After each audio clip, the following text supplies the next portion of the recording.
there are other vidya as well, other methods. On the internet, there was a debate between some Gursikhs recently about what Naam Simran is, and unfortunately within like this our Sikh nation, there's people who want to destroy us as well. They call themselves Sikhs, but they're not really. They say they own Naam Simran. Basically, there is no vidya, there is no method. But Sikhi actually does have methods. The thing is, Sikhi, a lot of the methods I'm going to come across to are rejected in Sikhi, which have been prevalent in other religions. But Sikhis come along and say, no, these methods are wrong.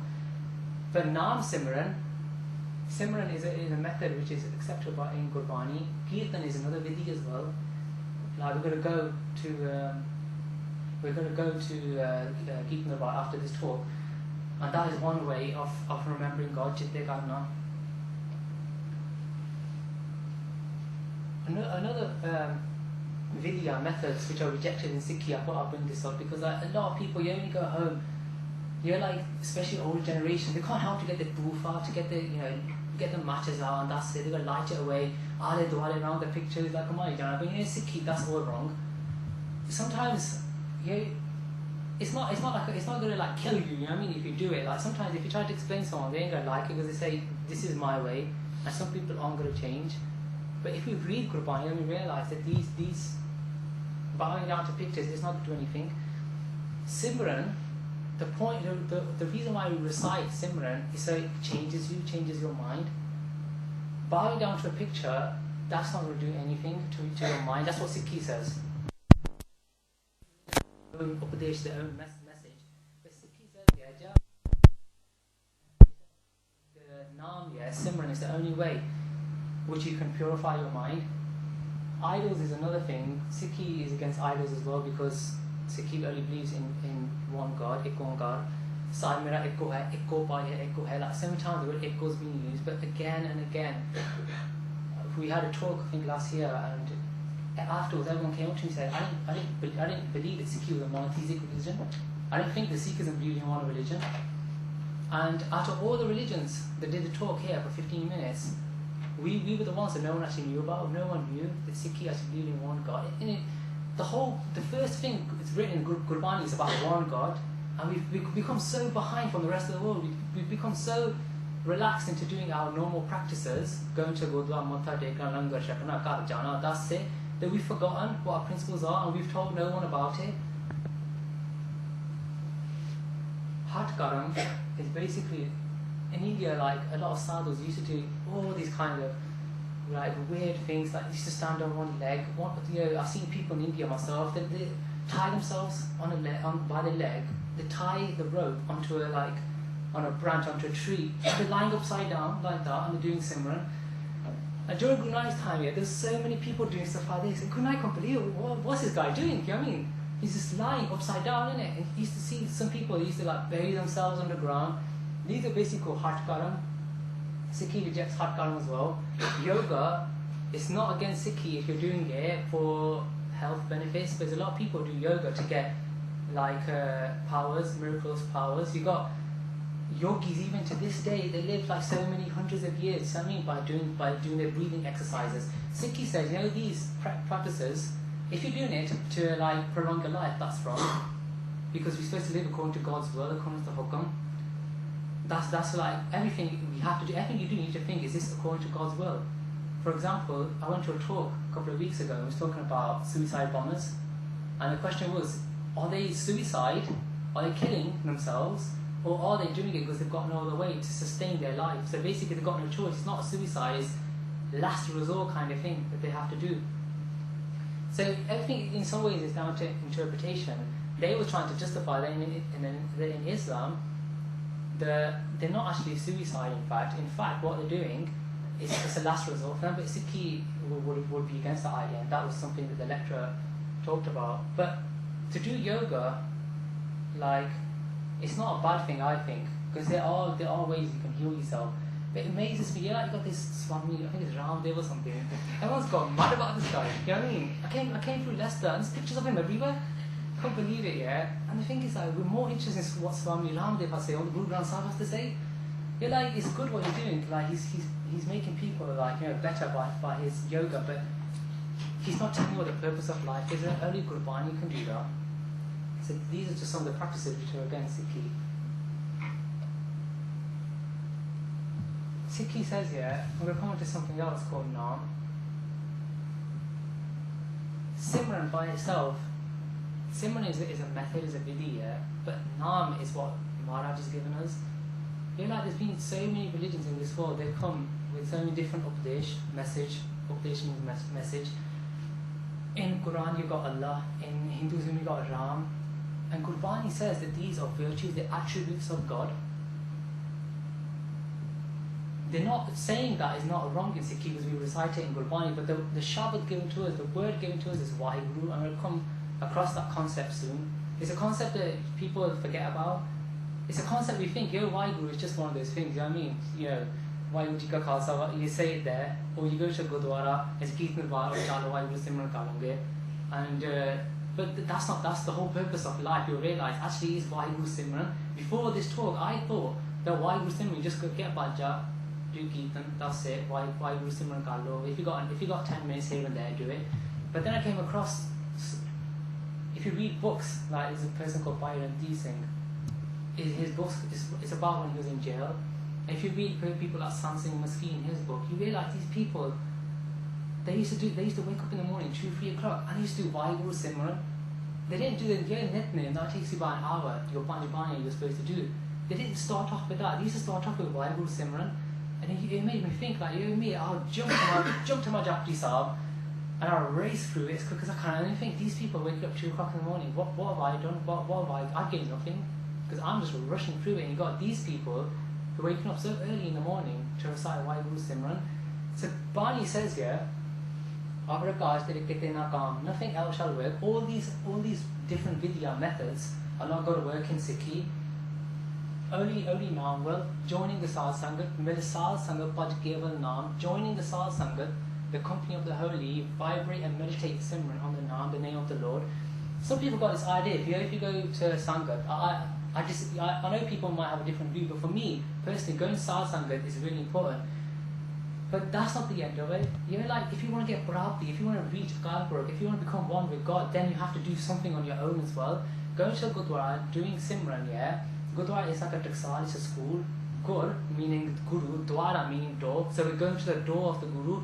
But if we're going to go there, do Naam Simran, come home, that the same Kaam over and over again, and we're not going to remember why Guru, then there's no point. Like when we're going to go to the Kirtan Bar, you'll go there and you'll learn so much more. You'll learn, you know what, I didn't know that's what Gurbani said. Or I didn't know this is how you can do Waheguru Simran. Or you know what, you get a tune in your head of Simran, you think, and then that's going around and around your head for the rest of the week. And if you're like me, it's like, you always forget stuff like that. But that's the problem, because the thing is, why do we wake up in the morning to do Simran? Because the first thing you do in the day, that's going to continue through the whole day. You know, if your mind, if you're like stressed out in the start of the day, it's going to continue all day. You're like, if you look in every faith, it doesn't matter if it's Sikhi or if it's Islam or if it's Hinduism, they have set times. Everyone wakes up in the morning to do Simran, so that continues during the whole day. The reason why we do like Rare Astapad is so that continues during the evening. We've done everything in our day, we ask Maharaj for forgiveness, and we continue on this path of doing Simran. And then Kirtan Sohila is the end of the day, that we remember Waheguru at the end of the day as well. So it's a continuous thing during the whole day. Make every effort to cross over this terrifying road ocean. Gurbani uses metaphor. This is just one example. Just think here, if someone picks you up and plants you into the middle of the ocean, you're gonna drown. There's no way you can survive. You know, we're gonna go and like celebrate the lives of those 3 Gursikhs who drowned. And when you're in that sea, if you've been planted in that ocean, there's only one way you can survive, and that's through Naam Simran. I'm not talking about your Bani. I'm talking about it's like the ocean is the world.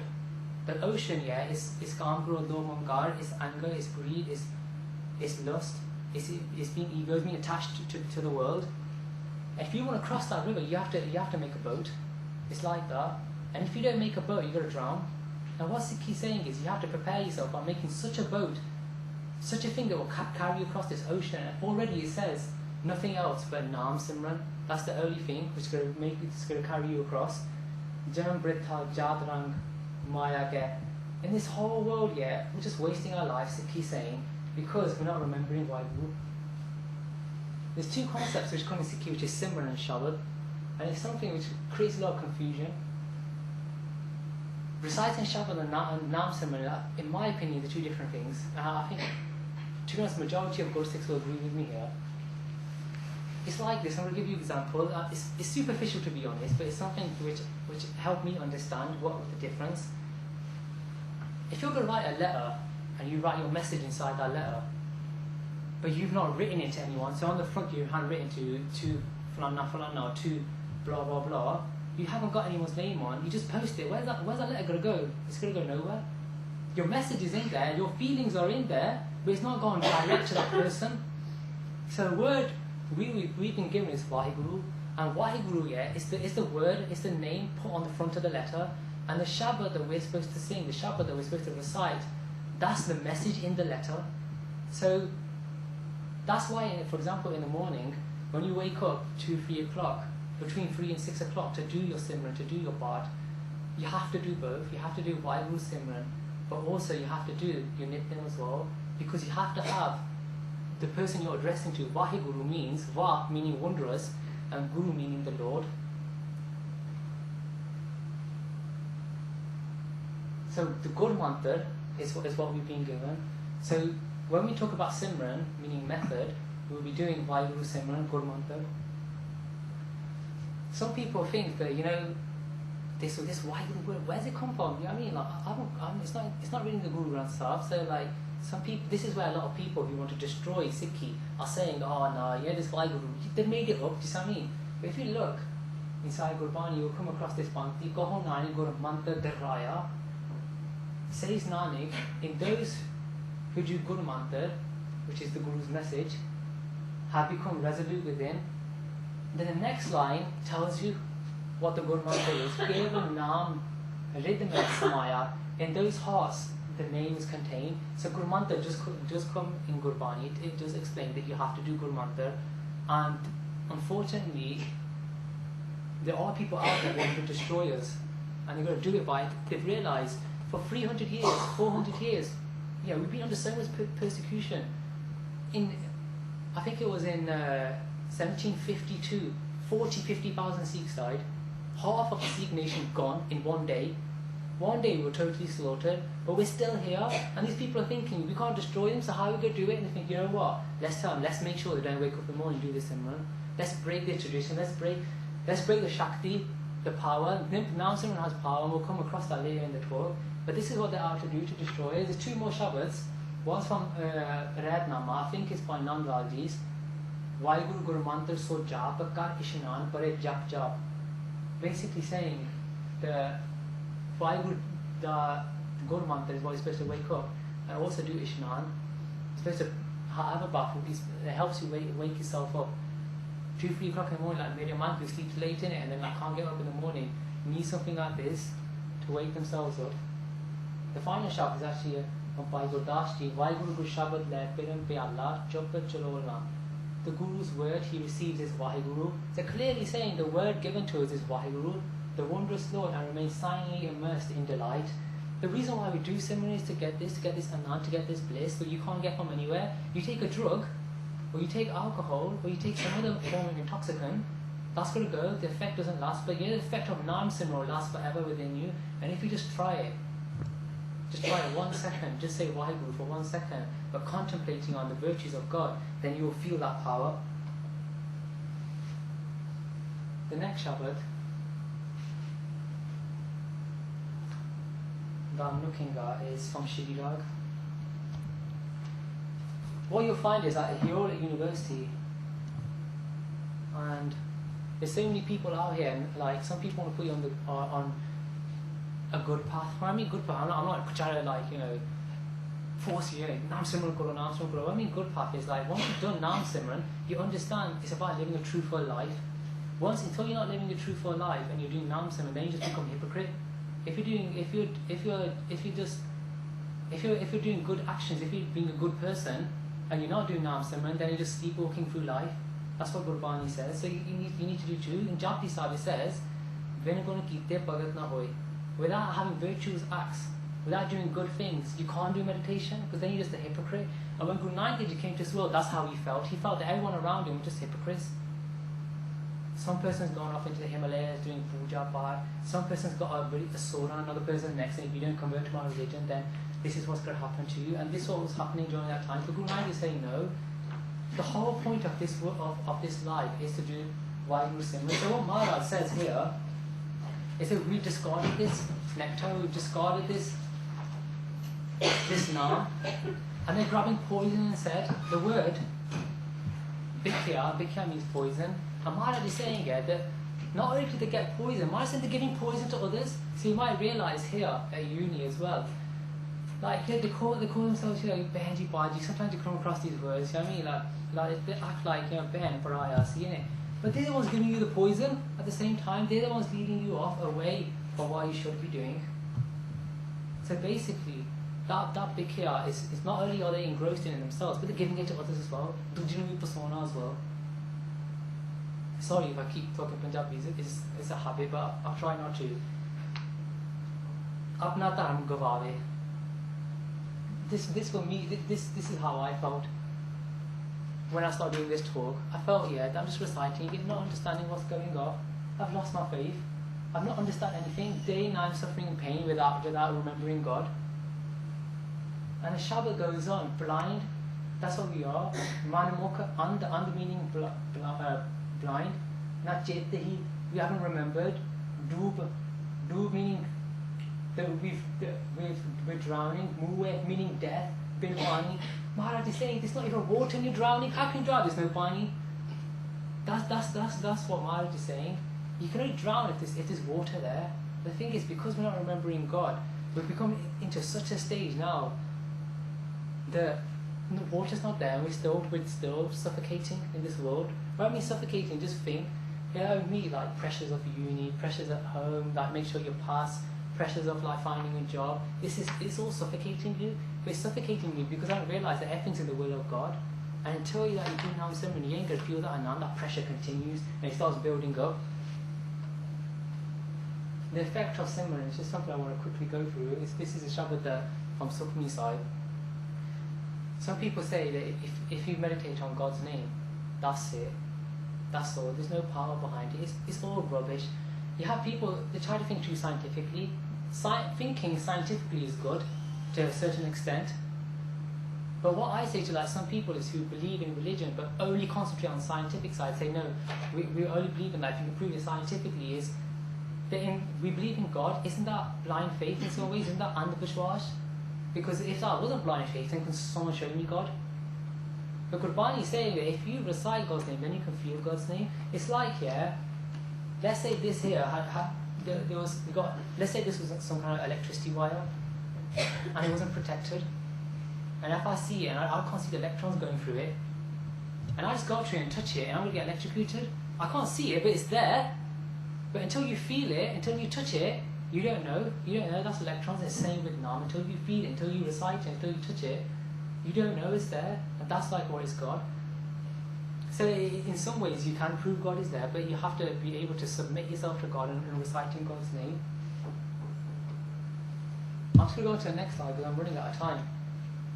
Got about half an hour left. Remembering God's name, no obstacles are met. Some people think, with me, for example, I'll have plenty of obstacles. And you think, why am I doing Naam Simran then? Why am I having these obstacles? Like, you wake up in the morning, you do your bath, then straight away, next thing something happens on the way to uni, someone crashes into you or something else happens, or someone's saying stuff to you, they're telling your feelings. But Gurbani is saying, remembering God, all obstacles, there's no obstacles which you will meet. And the reason why that is, because that person realises by doing Simran that everything's going to happen according to God's will. Guru Arjan Dev Ji, he sat on the Tatitavi, he was a person of God. Why did he have to go through that? It's a lesson for us to realise that everything is a test. You are going to get tested, and And if you're not going to try to pass that test, then there ain't going to be much hope really. All you have to do really is just say Simran, that's it, say Vaigu, sorry. Prabka Simran Andan Jagge, remember God, one remains awake and aware night and day. Gurbani says, Man mere, all my mind. Anadin har jag, remember God day night.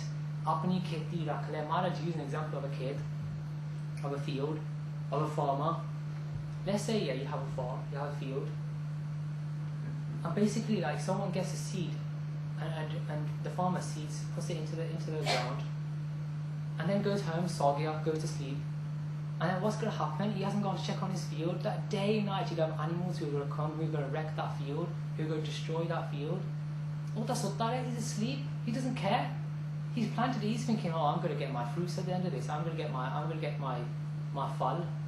But the thing is, Gurbani saying, wake up, jago, don't sleepwalk through life. Gurbani saying here that by remembering God, that's the only way you can become aware.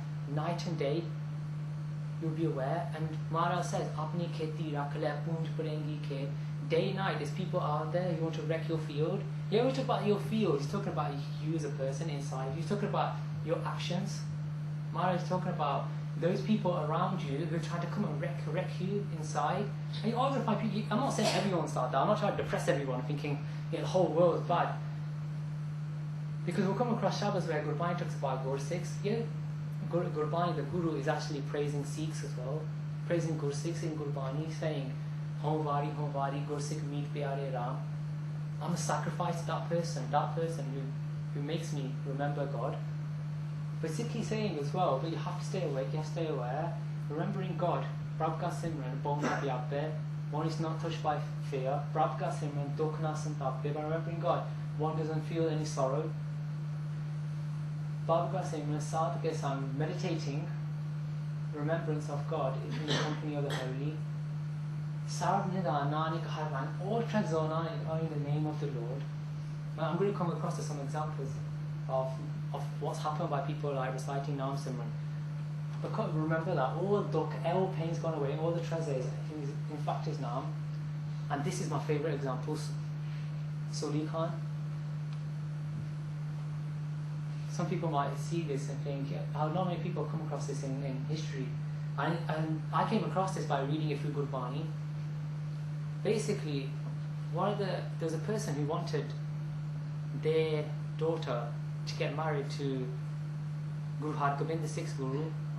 In some ways, it's a bit like a Bollywood storyline. I mean, like, listen to it as it goes along, and you're laughing, like, how this person in the end dies. It's quite funny, really.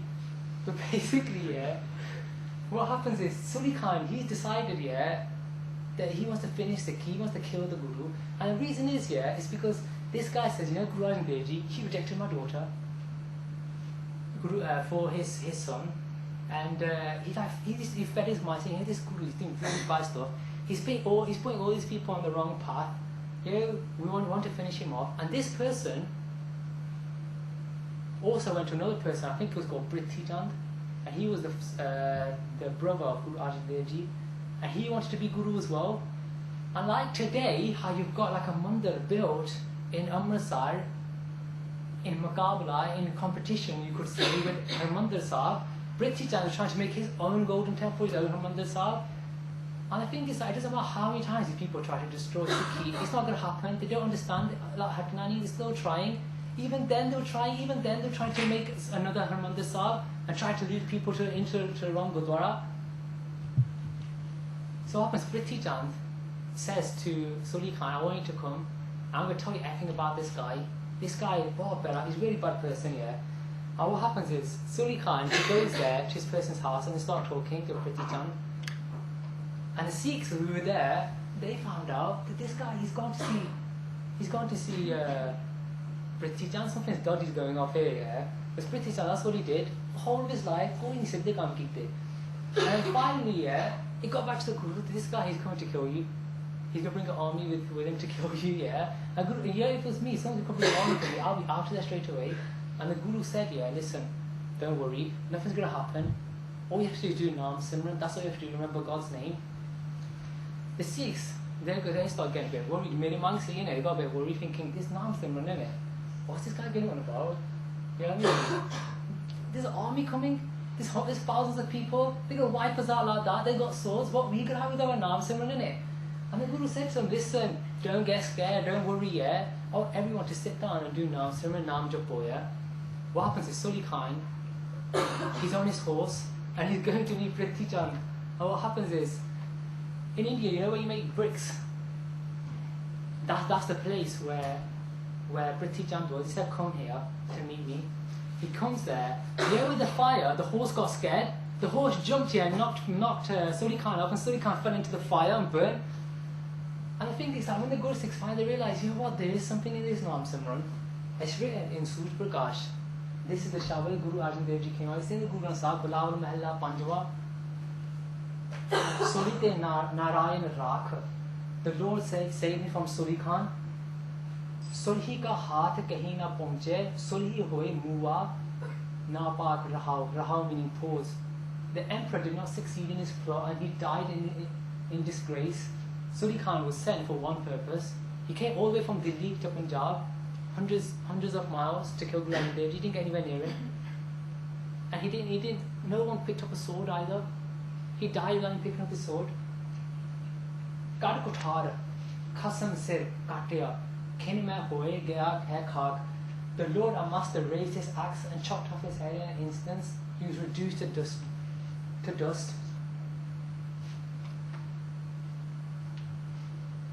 The Shabad, I'm running out of time, I'm not going to read the Punjabi now. Plotting and planning evil, he was destroyed. The one who created him gave him a push. He was pushed off his horse because he got scared. The horse got scared of fire. Of his sons, friends and wealth, nothing remains. He departed, leaving behind all his brothers and relatives. Basically, Maharaj is saying here, the only one thing is certain in life, and that's death. That's it, nothing else. And Maharaj says in Anand Sahib, Satguru ka upadesh sun tu hove tere nale, by listening to the message of the Guru, that's the only thing that's going to go with you. Kaho Nanak, this is Prabh Balihari, Jan Janaka, Kino Purnavak. Oh, says, O Nanak, I am sacrificed unto God who fulfilled the word of his slave. By doing Naam Simran, Sully Khan was defeated and Maharaj didn't have to pick up his sword. But then some people will be even more clever and say, what happened when he died? He was saved by Sully Khan. Then how come you can see gradually there, but even when Guru Arjan Dev Ji was on the Tatitavi, he was totally fixing Naam Simran.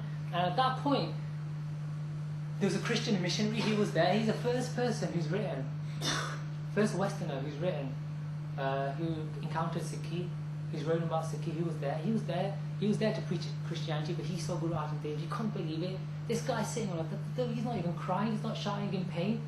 What is this? What's he doing? And this is what he's doing Simran. That's all he was doing. He was saved by Sully Khan, and Maharaj showed us the Shakti of Naam Simran. But the thing is, Guru Arjan Dev Ji also had to show to us that you have to live according to God's will. And if that means sitting on Takti, if that means having hot sand poured on top of you, if that means torture to death, then so be it. But the thing is, people like Guru Arjan Dev Ji, they don't feel it because of the Naam Simran they were doing, because God's there with them. Throughout the ages, the Bhagas have been saved. It is I can go through so many examples. You got the Prophet Muhammad. He was being tortured before he proclaimed. When he came down from the cave after meeting the angel Gabriel, he was tortured by people, but he followed God's will. You've got Jesus. He's another person who followed God's will. You've got Prahlad, that comes in Gurbani, who followed God's will when his father was torturing him and he wouldn't forget God's name. So that's why Maharaj had Jog Bhagat Upaya. I feel throughout the ages there's been people who Maharaj has saved. I'm going to Seva now. I've got about 20 minutes to do Seva now.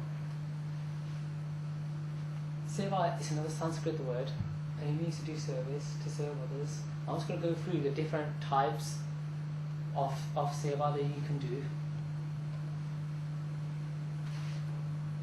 This is a Seva that everyone's forgot for some reason. There's a Seva, would you think about it? You think going langar, doing a Khanpat, washing the bande, or doing like Hoover or other Gurdwara, just a simple stuff, easy stuff. You have to wake up in the morning and do your Naam Simran. Anything other than doing Naam Simran for some reason, that all bought out there. But Maharaj is saying here, The naam simran, that's seva as well. Hey Shabbat, saat seva kiti safal hai, jit satgur kaam manne. Fruitful rewarding is that service which is pleasing to the mind of the Guru. Maharaj is saying, Upadesh jitta Satguru, this is the third line down. So Sonia Sikhi Karne, the Sikhs listen to teachings imparted by our Gurus. So remember, look at the first line. Fruitful and rewarding is that service which is pleasing to the Guru. And the Guru is saying that his teachings, those people, those Guru Sikhs who are ready to do Naam Simran, that's the best seva in the world. And unfortunately, that is the hardest seva, to be honest. Making food, you make food at home, you go Gurdwara and make langar as well, but Naam Simran, to sit there, the thing is, this mind, yeah, it's thinking what I'm going to do tonight, or it's thinking of what time is this lecture going to finish, this guy's going on and on. It doesn't stop thinking non-stop, and that's why Naam Simran is the hardest thing to do, because your mind has to be totally fixed on Naam Simran, totally fixed on God's name, and it's too hard, because you start thinking about what the football score is, you start thinking what time I'm going to go to uni, and you can't help it. But the thing is, like, this is what we call in Sikhi abhyas, which means practice. It's like if you go do exam paper, and if you don't do any exam paper, without any practice, you ain't going to pass the exam because you haven't done any practice, you haven't done any abhyas. That's what Sikhi is saying.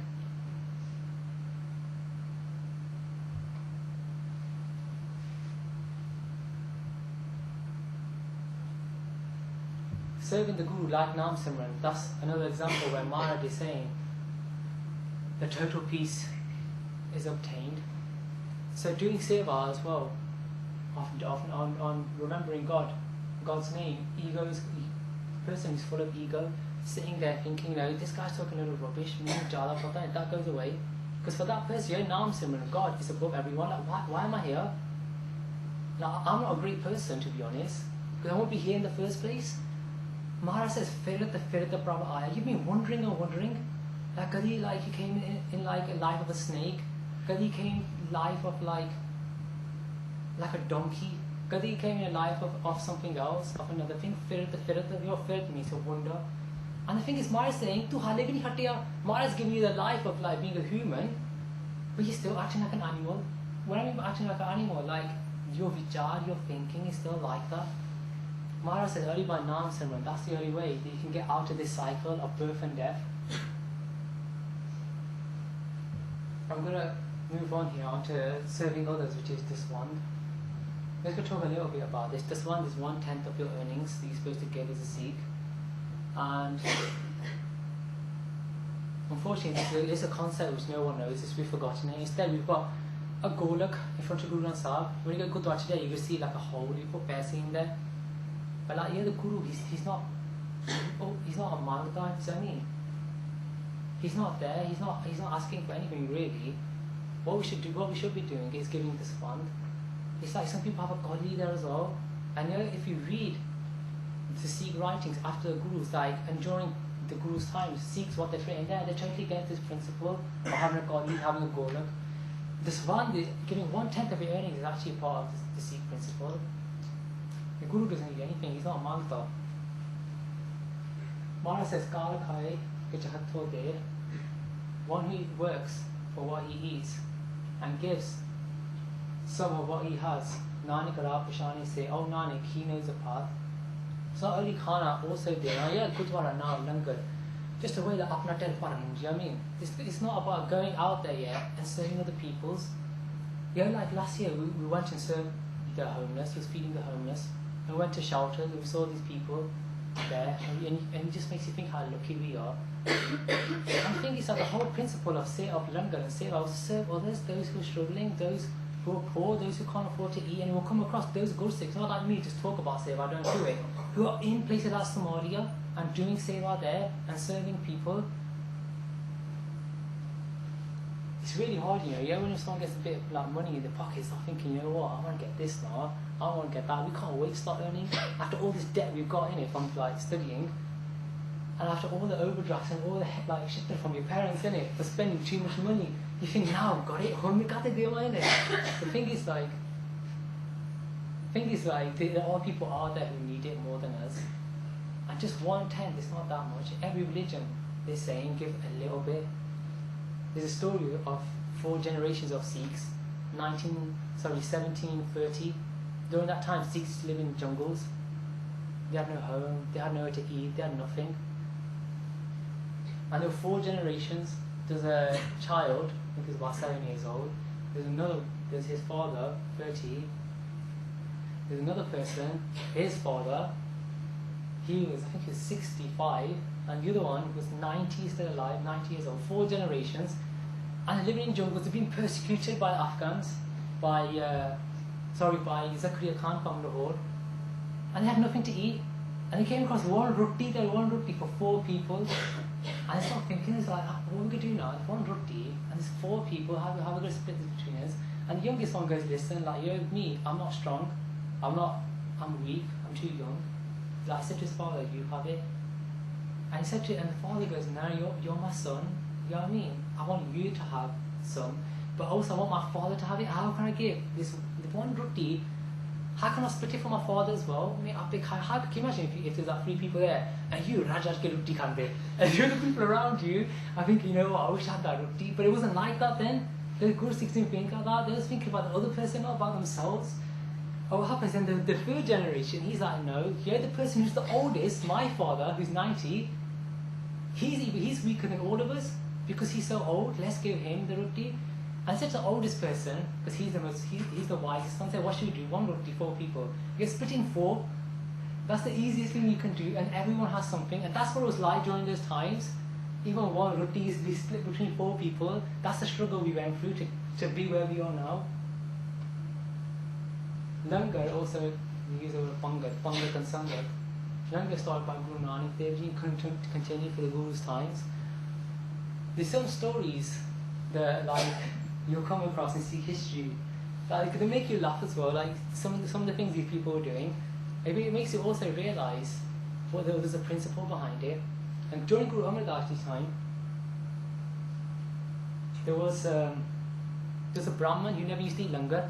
But you know, like Brahmins, because they're from the highest caste, they didn't used to like eating with people like me from the lower caste, and they used to think that our foods would be polluted. So they were like, nah, I ain't sitting with this guy. You know what I mean? I'm above this person. So what used to happen is, he used to meet the Guru, and he used to run off afterwards. And the Guru used to think, this guy, ain't Hatnani. Because the Guru used to go, when he used to do his katha, when he used to explain Gurbani, explain the message, he used to explain indirectly to this guy, but he wouldn't listen. Like, made a mind see, just messing around in his side. You know, obviously they didn't have mobiles then, innit? But like with me, when you're the Gurdwara, checking out a message, not really listening to what Gurbani is saying. And when like the Das is happening, you're thinking, God, man, I can't believe how many people donated money here. And you're thinking, when's this Das going to finish? But this Brahman was a bit like me. He wasn't too interested in it, about what the Guru had to say. He went there, did his thing, but I'm out of it now. The opposite to now, Bella Langarum Jana Shakan in it. The Guru like not going to listen to Simran. But then the Guru said to this Brahman here, why don't you take the food away with you if you don't want to sit with us, if it's that bad, innit? So he's like, oh, wicked, I got free food. So he took the food and went away.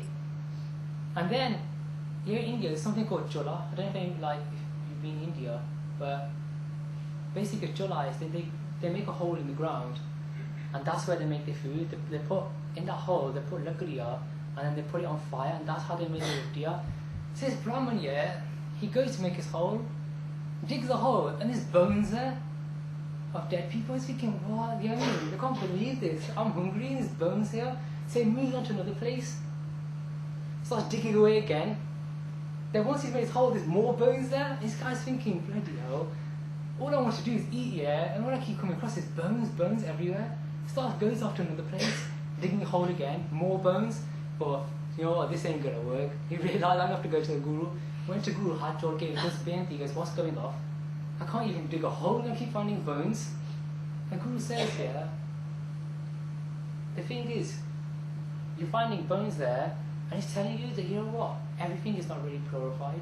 Because your mind's not purified, you'll find those bones. Because you know how those bones are not purified? It's like your mind is not purified. Oh, he come every day, come to the Guru, listen to the Guru, run off home, and now you're like taking a langar with you as well, without eating with everyone else. So Maharaj was saying, this person like katte hoke behna. I know the Sikh Code of Conduct clearly says that there's 2 things which Langar is there for, number one, is to learn to serve all the Gursikhs, and number two, is to finish discrimination. So you all sit together, doesn't matter what caste you're from, what religion you're from. When I talk about not another religion, I'll give you another example. Times Zakaria Khan, 17th century. During that time, Zakaria Khan and people like Ahmad Shah Abdali of Afghanistan, they used to come to Delhi, come to India and plunder the country. And then used to take women back to Afghanistan as slaves, and used to sell them, and then used to be, it's almost like a transportation system. They were then taken on to Iran, Iraq, and they were moved on to the Arab countries and Eastern Europe. And the Sikhs during that time, we were the ones who were sitting in their way, because we were in Punjab, they were to get out of there was Punjab.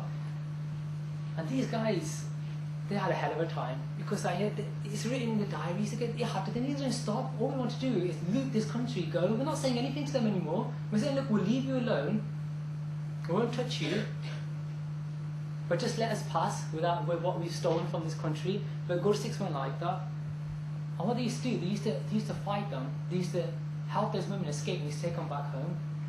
But during the time of Langar in the evening, they used to start playing the Nagara. Now, unfortunately, this is one of the things that, one of our heritage we've lost. We don't play Nagara anymore. But according to Gurmat Maryada, he's supposed to play Nagara. Even like in some Gurdwara in India, Anandpur Sahib, Harmandir Sahib, we got Nagara before Langar starts. Sikhs play Nagara to tell the people who want to kill them to come and eat Langar if you're hungry. You see what I mean? Like, they're ready to serve people who want to kill them as well. And people like me, we hide a box of laddu until our family come in the Langar. And once your family comes here, then you get the laddu at the bar, start giving it to them. It's just amazing, some of the stuff. We found all these ways of getting away with what we should be doing. But these guys now, they wanted to serve the enemies instead. And you got people that will come across by Ganaya as well, who's like, you want to serve the enemies as well.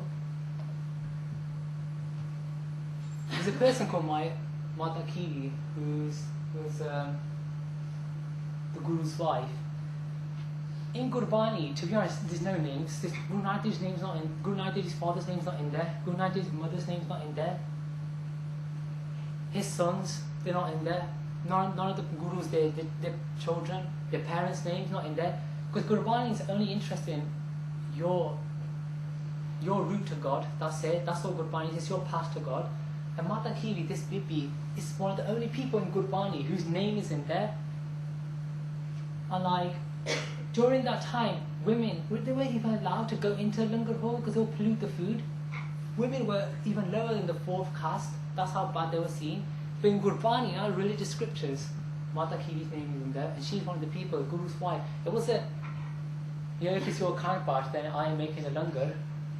I was going to sit there talking to everyone. The Guru's wives, they were making Langar as well. Mata Kiwi's name is in Gurbani. I know this is probably a really graphic picture, but it's something which for me is really important. There are children there being stabbed. And seva, shahidi, is a form of seva as well. You'll come across a lot of forms of seva. And shahidi is one of them. Naam Simran was one. Langar seva was one. And shahidi is another seva. You see that here when someone passed away, like during 84 when all those Singhs died, or in 1978, people were kicking the Guru Granth Sahib in India. That's how much people, they wanted to finish up. They used to burn the Guru Granth Sahib. And there were some Gursikhs under by Hoja Singh who went down in Amritsar and they challenged those people. They didn't pick up a sword, they went there in peaceful protest and they were shot down. And even to this day, those people who killed them, they're not tried. Because those people who killed those people who were defending our Guru, those people who killed them, they were there for a reason. That reason, if you read Sikh history, you keep coming across people, they're there and they will never be tried because they want us to be finished, they want to kill us off. And those people, they gave their lives as well. But, sorry, the two Shabads there, one's from Bhai Gurdas, talking about Seva. Cursed are the hands and feet which do not engage in Seva, and the Retna from Bhai Joppa Singh, the poor man's mouth. Like, you know how we got the Golak, where you put the money in? That's what the poor man's mouth is. That's what the Guru's saying. So the Retnama says, Shahidi there is also a form of Seva. You know, like in 84, we said, there's people who gave their lives. Like, say, Pantli Seva Kita, we always come across that word, we don't think that actually they were doing a Seva as well. We use the word, we're not thinking they're giving their life. for a reason.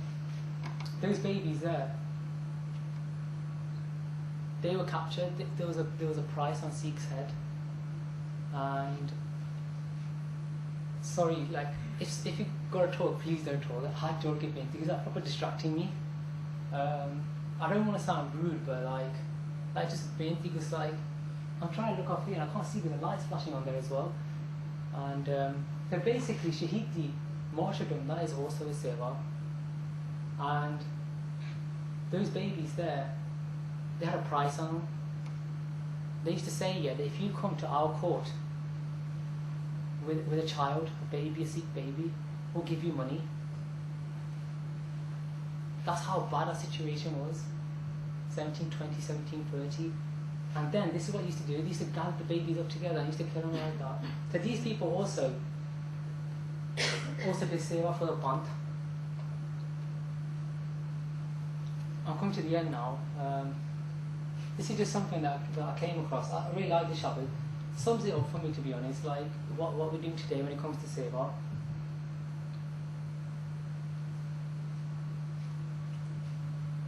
We're doing seva, but yet inside us we're thinking, you know what, why am I doing this? I shouldn't be doing this. I should be doing something better than this. That's what we're thinking. We're thinking, why ain't I in the forefront? Or why am I doing well all the praises? And Gurbani is saying, yeah, that service here, which is done, it's just argumentative. You're doing it in vain. You're doing it so other people can see you doing it. You're doing it so wear a new suit and everyone in the Langar Horse can see you, see what you look like. All a waste of time. Galla kare kaneriya. Kasana by his side. Anyone who listens to Asadibar in the morning, they will come across this Shabbat.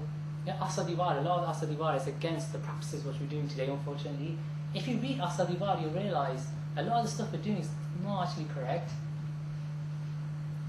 That's why it's in the morning to remind us. You know, the day, yeah, Gursikha, you're not supposed to do this. Khalsadi, you're not supposed to do these things, but Asadibar is not a tradition we're losing. Go to a Gurdwara, no Asadibar. No one knows you're supposed to be playing in the morning. Or Asadibar starts at 6 o'clock when you're supposed to start here at 3 o'clock.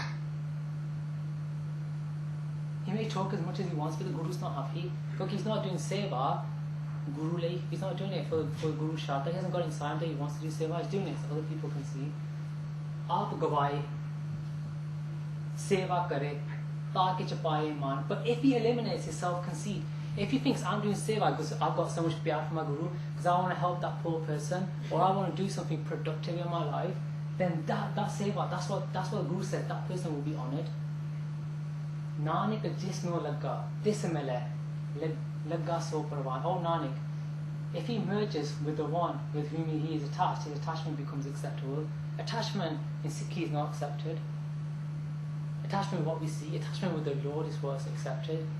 You might think, you're like, day and night, how are these people, how can you meditate din raat? Gurbani says din raat naam japna. How can you meditate when you sleep?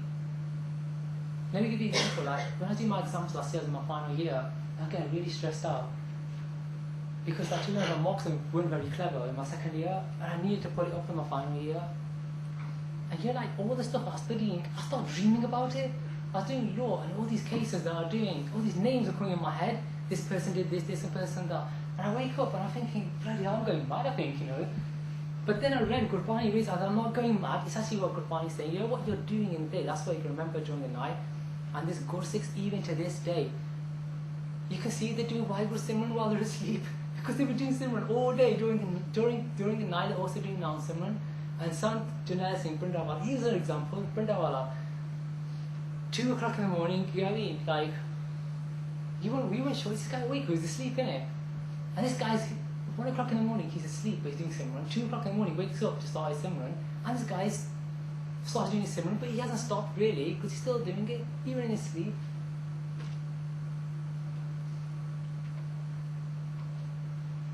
I'm coming to the end now, I'm just going to come to some parts of Sikhi, some parts of Sikh history. You know this picture here? I took this when I was in India. There's a Gurdwara called Metyana. If anyone goes in India, this place is worth seeing. There must be 20 to 30 statues on Sikh history there. Statues like this. And it explains what's happening at the same time. And this part of history, you know, I didn't actually know stuff of history that was on there as well. And you see battle going up, and you see Gursikhs, and you see people like this guy, Pai Kanhaiya here. Like, you got this guy there, here, he's got his Gurbanis to chop someone's head off. And then you got Pai Kanhaiya on the other hand, who's serving other people, serving Muslims as well. I think a lot of people know the story, but I'll just quickly run through it. His name, Pai Kanhaiya Singh. And what happened was, people start seeing this guy here, who you always see in the Guru's Darbar serving out. He's giving Muslims money as well, and the Hindus who were fighting with the Guru at that time. And they were thinking, why is this guy serving them as well? He should be serving us, not serving the people trying to kill us. And they went and complained to the Guru, saying, Guruji, we're not saying that we're above this, Pai Kanhaiya Singh, but this guy is serving the enemy as well. What's going on here? Sort this out, because we kill these people or we wound them, and he goes, helps them, and they come back, start fighting with us again. So Maharaj says, who is this guy who's causing all this trouble? Bring him in. Pai Kanhaiya Singh came in, and Guru said to him, is it true what you're doing? And Pai Kanhaiya Singh said, what am I doing? And he goes, you're killing, these Sikhs, they're fighting the people trying to kill us, and then you are going and then serving them. You're supposed to be a Singh, you're supposed to be helping Sikhs. Is it true this is what you're doing? And Pai Kanhaiya Singh goes, no, that's not what I'm doing. And straight away, you're like made of mind when you hear someone say, you jump up, I got you now, innit? You say, this guy's lying. We saw this guy, he was there, he was serving the Muslims and Hindus as well, not just Sikhs. He's helping them, we wound them, he helps them. What is the point of us fighting? And he goes, Guru Gobind Singh goes, that's fair, is it true or not? And Pai Kanhaiya Singh goes, it's true, it's not true, it's still not true. And he goes, so who's lying? He goes, no one's lying. And then all the other things like me, they were thinking this is going round and round in circles. And said, just tell us who you're serving then. Let's get to the bottom of this. And Pai Kanhaiya Singh said, I'm serving you, Guruji. And everyone went quiet. What does he mean by that? He's serving the Guru. And Pai Kanhaiya Singh said that every person I serve, all I can see is you. And Gurbani clearly says, Jo har ka pyara, so sabna ka pyara. That person who's in love with God, he's in love with everyone. He's willing to help everyone. That's what Gurbani says.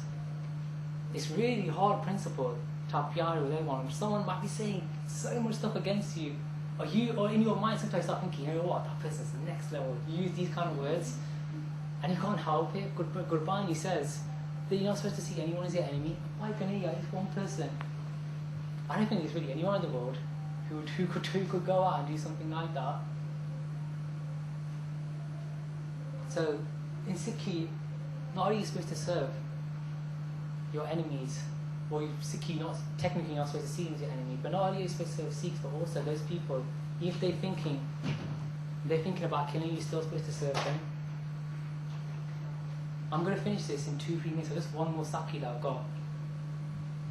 There's a Bibi in India called Mai Jawali, and not many people know that. If you read a book by Sant Baba Jawala Singh from Harkowal, you'll come across this Bibi. I was looking up to meet this woman, and like everyone used to say to me, you know what, that woman's really be careful of her. Thinking, why? You know what I mean? Say to me, you know that woman, anything she says, it comes true. I was thinking, yeah, right, whatever, isn't it? And then over time you just forget these stories. And I came across this book, and it had this woman's name in that I've met. I was thinking, I'm going to read this, see what it says. But basically, what it was, this woman who did so much simran, so much bhakti, that whatever she said, it used to come true. That's how much she was so in tune with God. And the reason why people didn't like that is because if anyone does better than you, you put them down. So if someone's a better football player than you, you say, oh no, he's rubbish, innit? He's not that good. You ain't gonna say you're better. In your mind, you're thinking you're better. The reason why you're gonna put someone down is because you are worried they're gonna excel, they're gonna go above you. So you're always putting people down. You're fearing this person could become better than me. That's what the situation was here. People scared of Mai Jawali because she'd gone so far in a simran. She didn't used to go and tell anyone that I'm like this, but people knew it. She asked Sant Jawala Singh to come to a house. So I want langar shkona, innit? And if you tell one person you want langar shkona, you don't expect a couple of 100 people to turn up. So this Bibi, she's only prepared a little bit of food. And I've met people who were there when this happened about 50, 60 years ago. And this is one of the love probably right up to here, like that. That's all it was. A couple of hundred people.